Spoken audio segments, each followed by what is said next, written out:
there, friends, and welcome to Life of Love. I'm so happy to have you here today, and I'm excited to introduce my special guest. Her name is Harmony Kwiker, and she's an author and a psychotherapist. Welcome, Harmony. Hi, Harmony. Thanks for being here.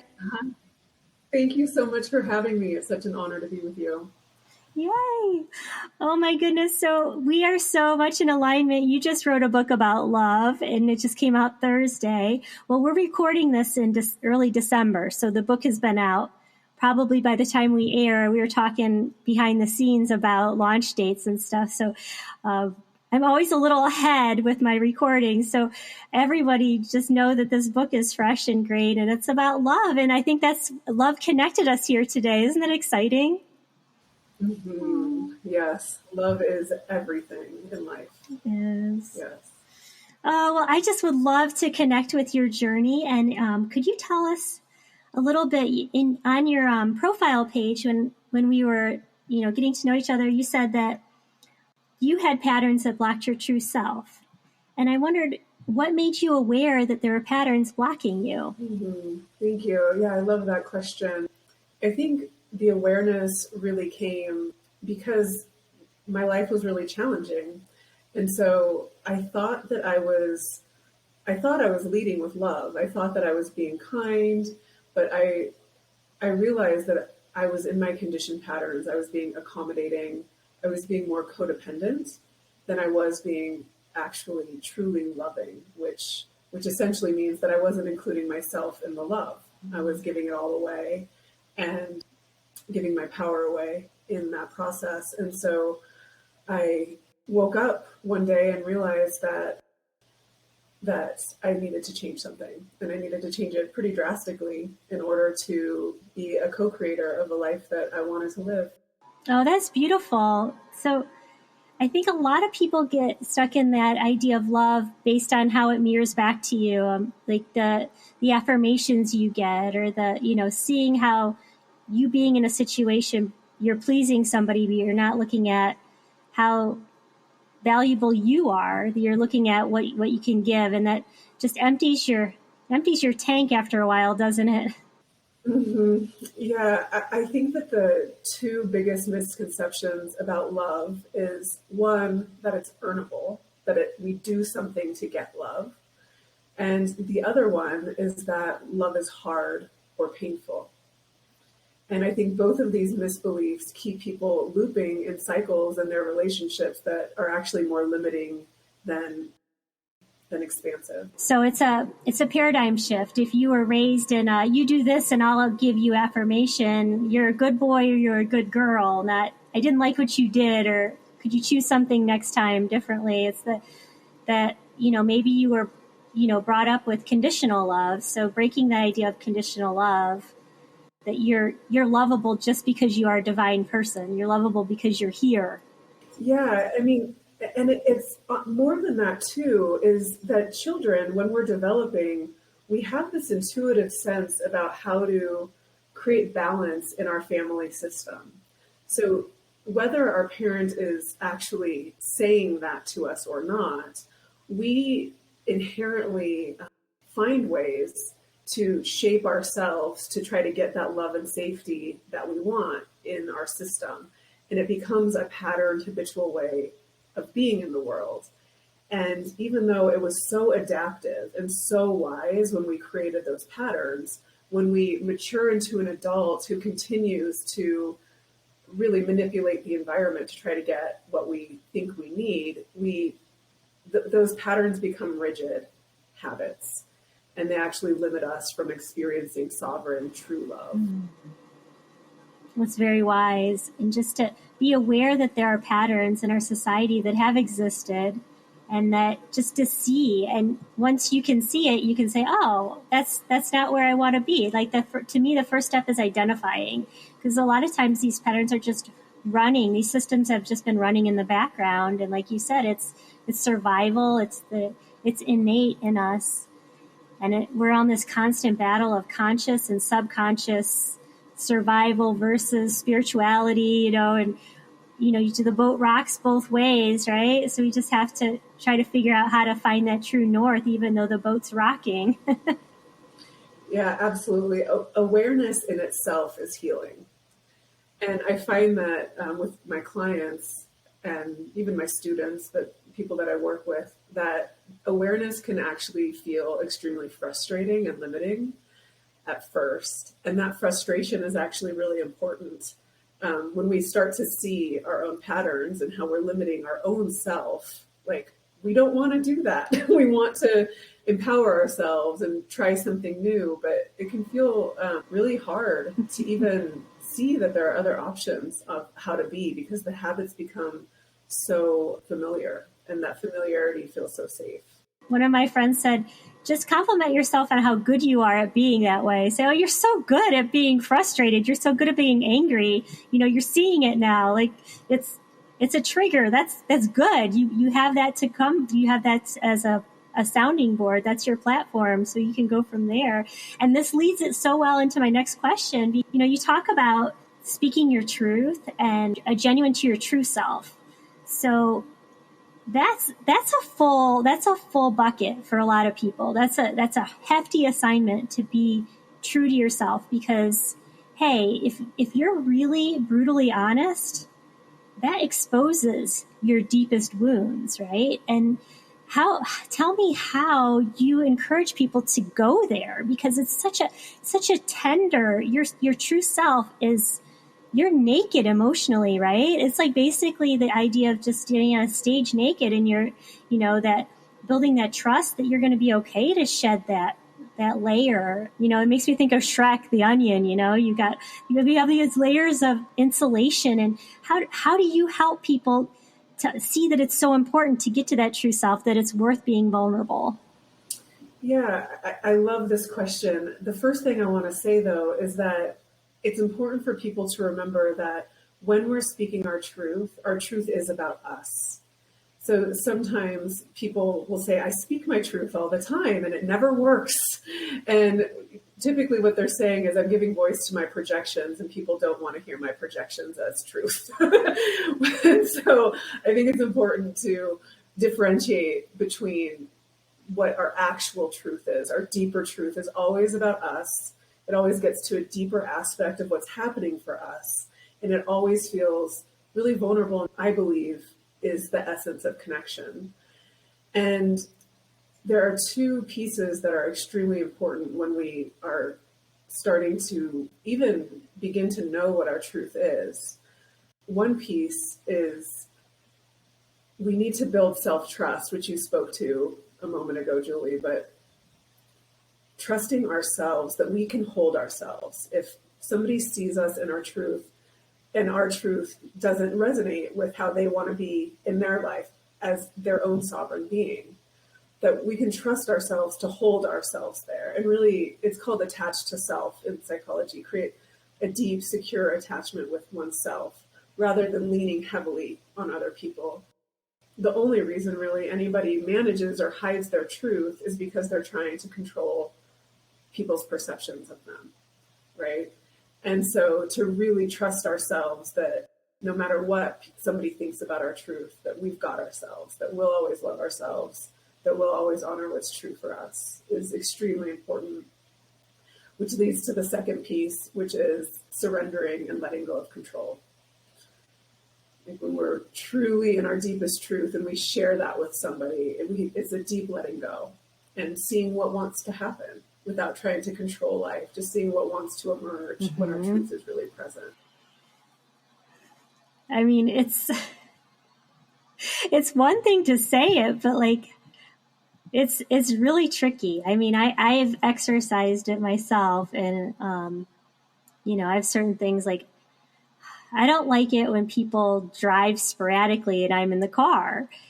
And I used to like criticize their driving, and that I think that's what you're saying. That's a projection. That's not really sharing your true state. You're just projecting your opinion. So that's not, my true self isn't being critical of someone's driving. My true self is saying, I feel really vulnerable and out of control when you drive close to the car in front of us. And that's my truth, is that when you drive like this, it's uncomfortable for me. but it's not that person's attacking me or, I have to separate that emotion, you know what I mean? But when you're in this state of, I'm feeling vulnerable and I don't know how to express this without attacking, because it's all about communication, right? Like you speak your truth and you put it out there and they take it or they don't, but then you've got to go back and forth with that, especially if you're in a relationship.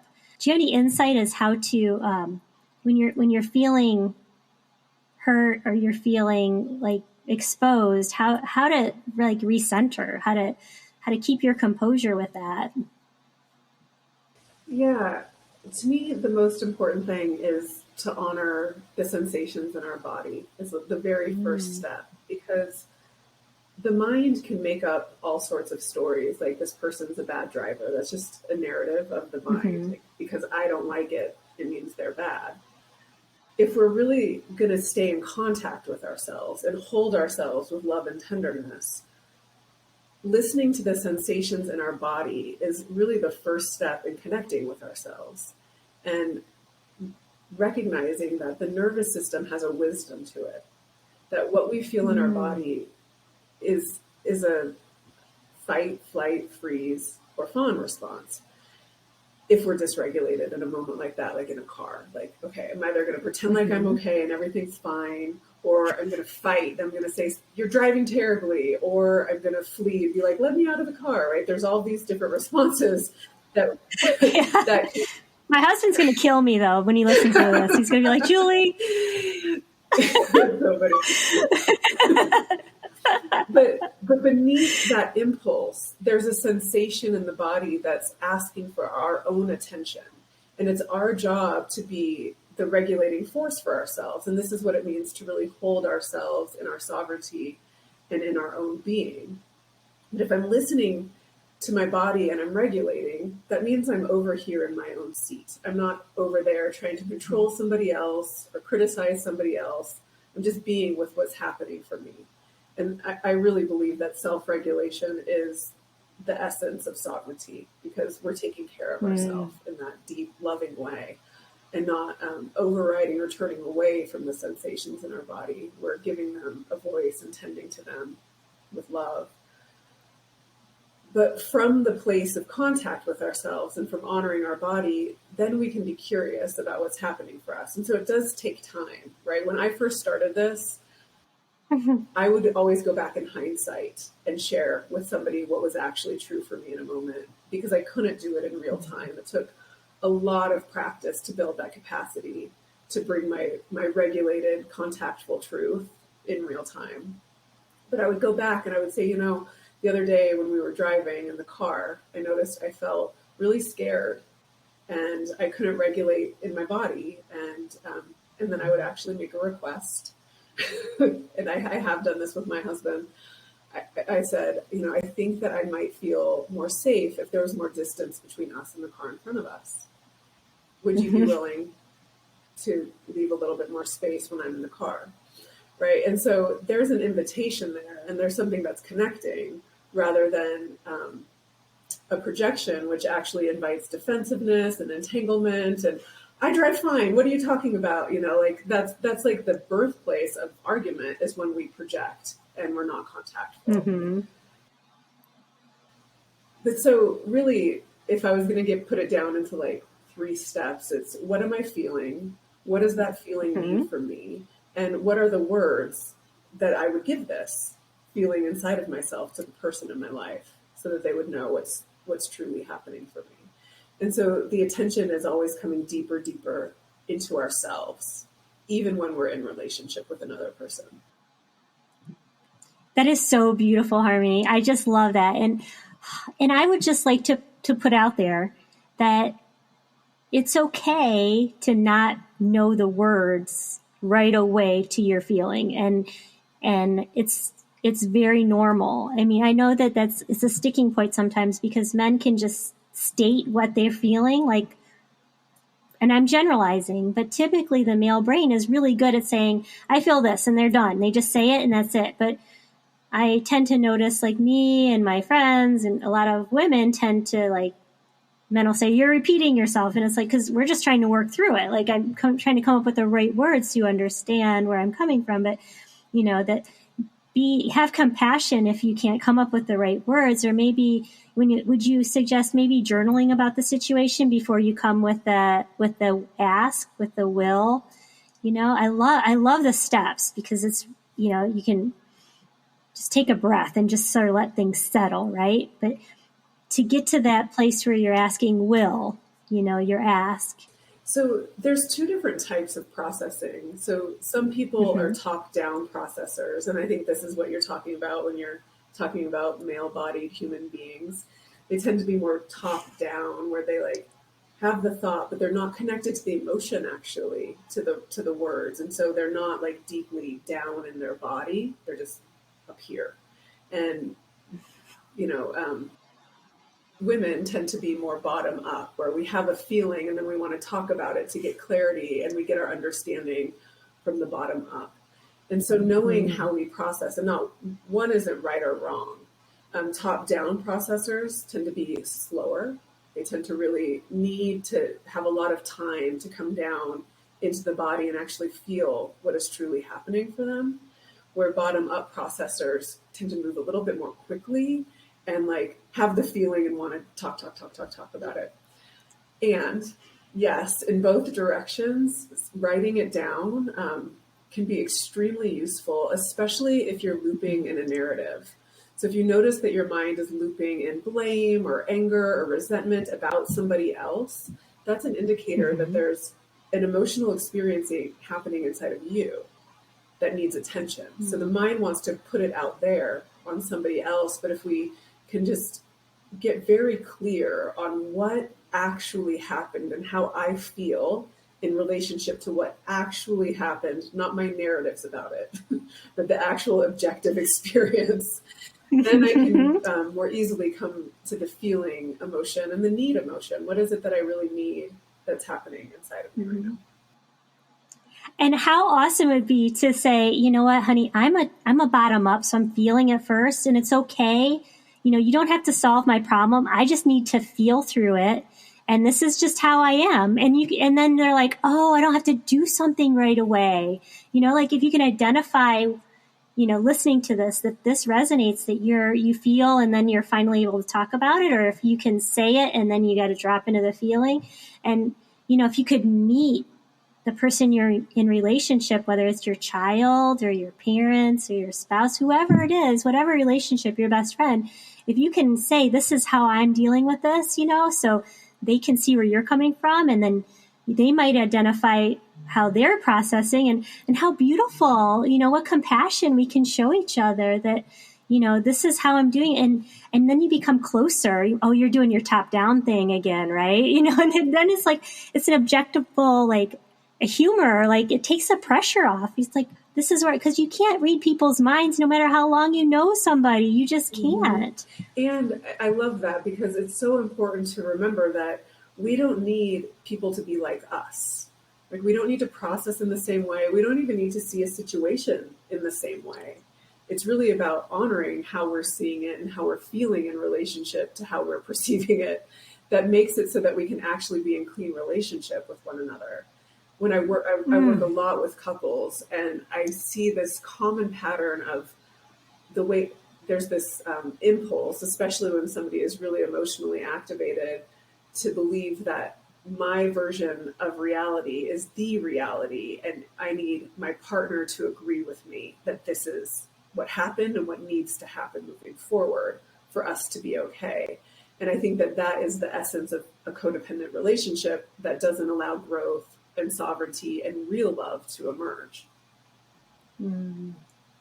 I love that. And just say, I honor our love. And even though this happened, I'm here. I love you so much. But this is how I see it. How did you see it? How did it go down for you? Yeah, I want to know what's true for you. Yes. You're cutting through that. I'll love you conditionally if you always show up for me this way. You know what I mean? That's what we started with, this unconditional, like this idea that you have to show this bum to get love. You have to earn love. And if you can work through that paradigm shift, and and just trashing that whole grid in your relationship. Say, I love you. I'm frustrated with you.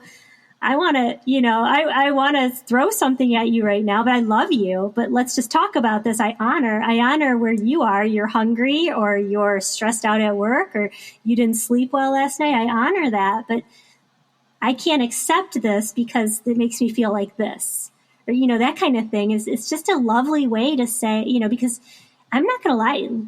Love is not butterflies and rainbows. Sometimes you got to just work through some junk together, right? We're all here to help us work through but this is the levels, the challenges, right? And love, right? So relationship isn't always all butterflies and rainbows, because relationship, our deepest wounds get activated. We project them onto our partner.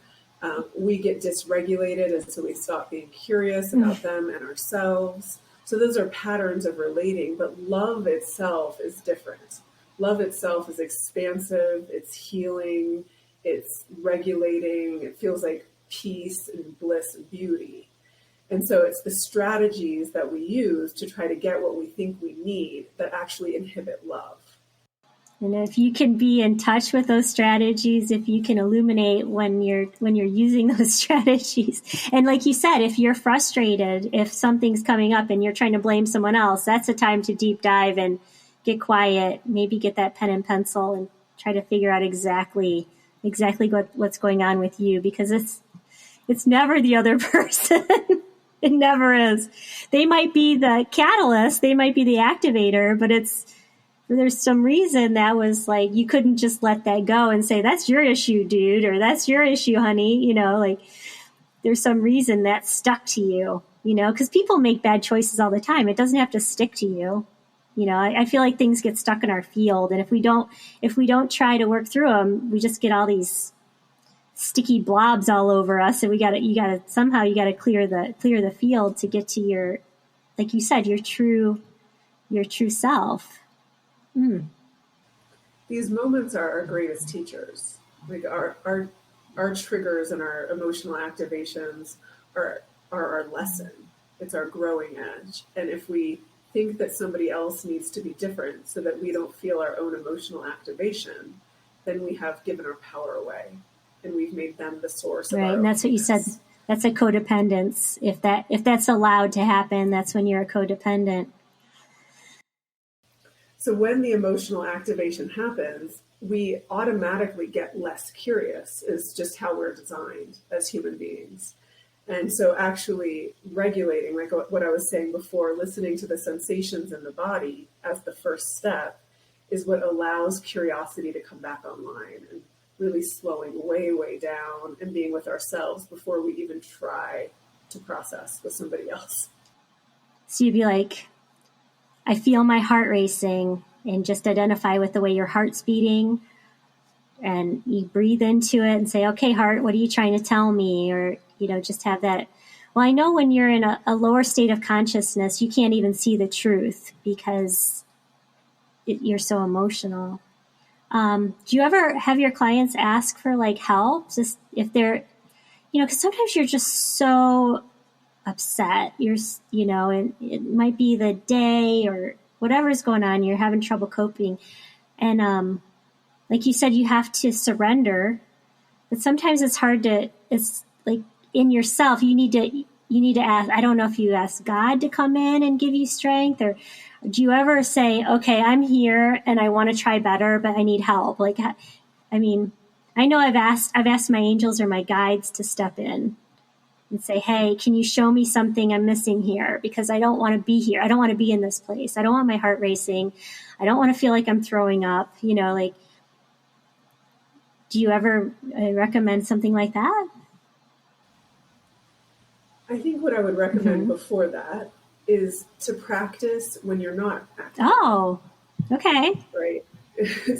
to build the muscle when you're feeling well, and to really map out your own patterns just in general, so that when you are dysregulated and less resourced internally, you've already built some capacity to stay in contact with yourself, to stay curious about yourself, You already have breathing techniques, or already have access to higher dimensions of angels and guides and fairies before you're dysregulated.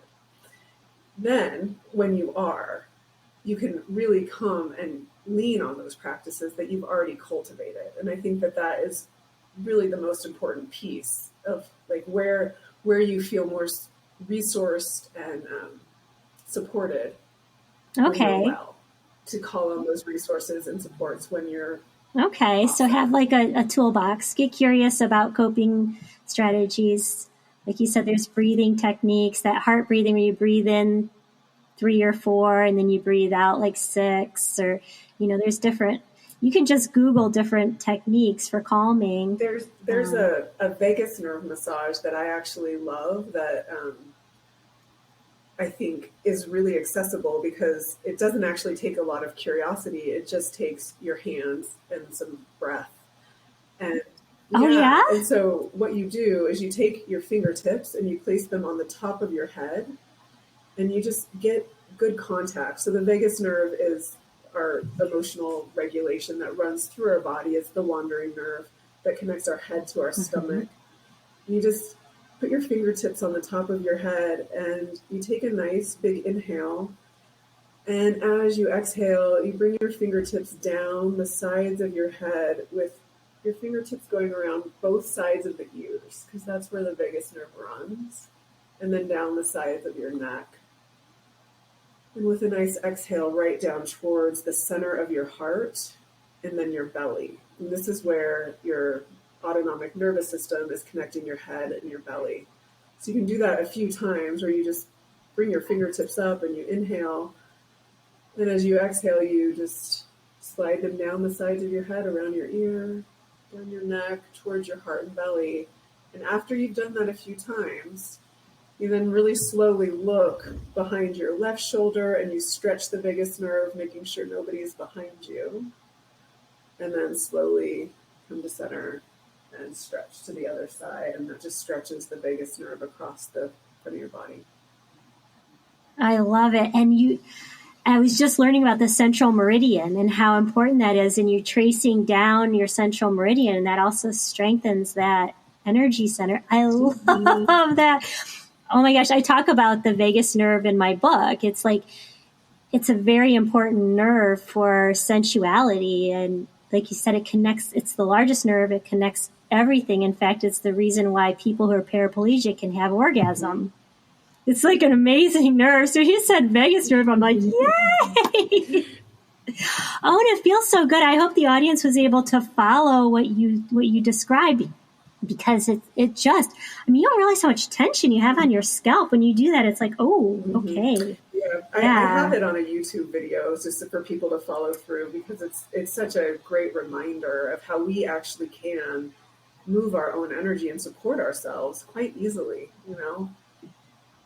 Oh, it's a great tool. And you can go off by yourself and do that, take some deep breaths and come back at a situation and just be like, all right. I love that. I'll look that up and put the YouTube video in the show notes. That way people can just click and check that out. I love that tool. Harmony, our time is coming to an end. It's gone so fast, but I know your book just came out, and tell us again the title. It's called Align, Living and Loving from the True Self.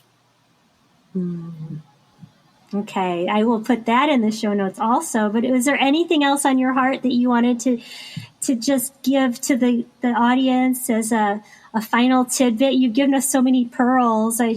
Practical steps. I love it. But is there anything else? Yeah, I really just want to encourage everybody to tend to their own alignment, to their own connection with the source that beats their heart, and to bring that high vibrational energy into their body in a really loving and kind way every single day, because this is our home base.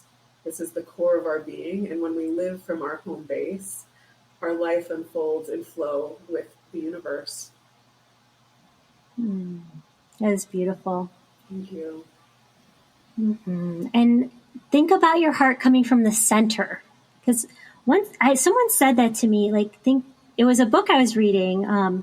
They said, well, actually your heart isn't exactly on the left side of you, really. It's mostly toward the middle. So if people can visualize, your heart is coming from this, like you said, the core of the center of your being, and let it come up. Let your heart energy come up through the center.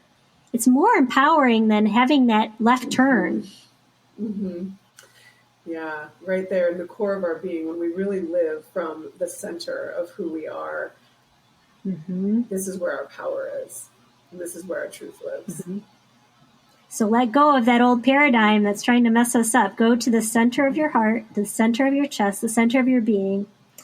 Oh, Harmony, this has just been so wonderful. And I'm very excited about your work. And I love this container we made for people to access more of their true self, and permission to be authentic, and, reasons to go there. And because you believe in yourself, and you're going to be strong enough to deal with the consequences, because if not, you're going to not live in your true self, and that's going to be miserable, and it's going to keep coming up till you start. So you might as well just start it. Just rip off the Band-Aid, people. And don't beat yourself up, because there's no reason. Yeah, the world needs you in your full expression. Yes. Oh, Harmony, thanks again for all your wisdom and everything you're creating. Thank you so much. Thank you. Thanks for listening. I hope you enjoyed this week's episode. As always, you can go to my website to comment, make requests, or check out past episodes. I have a wealth of information on my website at www.youneedapeptalk.com. So you're welcome to go there and connect with me. There's even a free video. It's an energy video I made for you guys if you want to sign up. Have a great day, and remember, each moment's a chance to live the life of your dreams. Take care.